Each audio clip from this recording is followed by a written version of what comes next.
colder.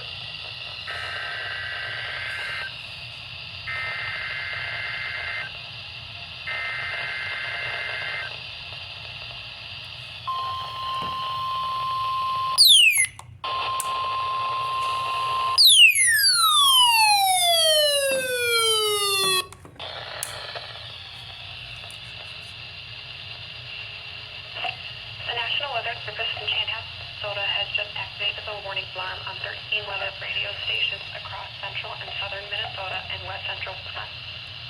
During dangerous weather situations, these specially built radios are automatically activated to warn for the hazard. Tests of these radios are normally conducted by the National Weather Service in Chanhassen every Wednesday at 1 p.m. If severe weather threatens the area near the normal testing time, the test will be postponed until the next good weather day. The warning alarm will be activated for selected watches, warnings, and statements affecting central and southern Minnesota and west central Wisconsin. This concludes the test of the warning system. We now return to normal program.